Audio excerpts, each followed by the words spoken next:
दिसंबर 2011 में ये question part B में 2 मार्क्स के लिए पूछा गया था।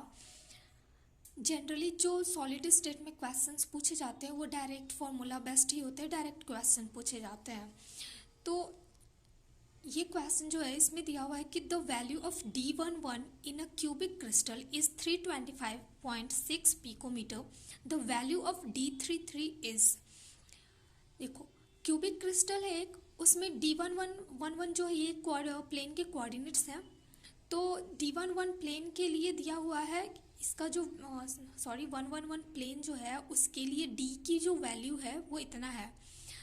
और उसके बाद ये पूछा जा रहा है कि D33 मतलब कोऑर्डिनेट यदि 1 से 3 हो गया तो फिर उसका वैल्यू कितना होगा।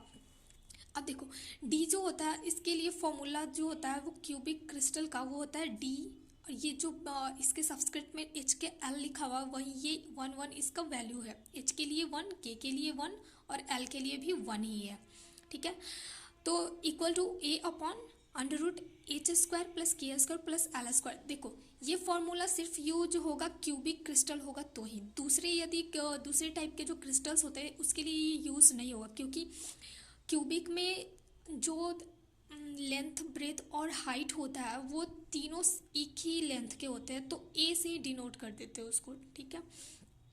अब देखो फर्स्ट केस लेते हैं तो D11 में क्या ये फॉर्मूला जो है तो H स्क्वायर की जगह पे 1 स्क्वायर हो गया, फिर K स्क्वायर की जगह पे L square 1 square and L square की जगह पे 1 स्क्वायर हो गया, ठीक है। अब क्वेश्चन में D का वैल्यू तो दिया हुआ है ना कि 325.6 पिकोमीटर क्वेश्चन में दिया हुआ है, और एक की वैल्यू यहाँ से यदि हम निकाल ले, अगर यहाँ देखो under root 1 square plus 1 square plus 1 square करें, इसको ऐड करेंगे स्क्वायर करके अगर ऐड करेंगे तो √3 आएगा। अब यहाँ से यहाँ इस इक्वल के इस साइड डिवाइड में है तो इक्वल के लेफ्ट साइड आएगा तो वो मल्टीप्लाई में हो जाएगा अंडर, तो ए की वैल्यू जो है इतनी आ गई। अब सेकंड केस में देखते हैं D33 प्लेन जो है उसके लिए ए की वैल्यू पुट कर दें हम, फॉर्मूला इसके लिए भी सेम यही यूज़ होगा। ए के जगह हम ये वाला वैल्यू पुट कर लेते हैं। फिर अब जो ये H स्क्वायर K स्क्वायर लिखना है तो यहाँ पर तो 1 यूज़ किए थे क्योंकि D11 प्लेन के लिए था, लेकिन यहाँ पर 3 यूज़ करेंगे क्योंकि यहाँ पर D33 के लिए पूछा जा रहा है, हमें निकालना इसी का है। तो 3 का स्क्वायर प्लस 3 का स्क्वायर, फिर ये L का भी तो वैल्यू 3 ही है। अब देखो यहाँ पर इसको कैलकुलेट करके मैं डायरेक्ट 3 अंडर रूट 3 लिखती हूँ। अगर 3 का स्क्वायर करेंगे तो 9 होगा, फिर 3 का स्क्वायर 9, 3 का स्क्वायर 9।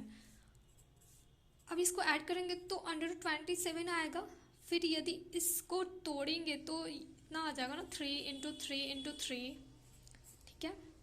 तो अब देखो कॉमन इसमें से निकाल ले तो 3 बाहर आ जाएगा और 3√3 आ गया हमारा, 3√3 आ गया। यहाँ से √3 जो है और इस √3 को जो यहाँ पर एक की वैल्यू में आया होता कैंसिल आउट कर देंगे।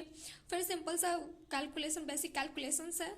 अगर 3 इतने को 3 से डिवाइड करेंगे तो 108.5 पिकोमीटर आएगा, और जो कि ऑप्शन सी हमारा करेक्ट हो जाएगा।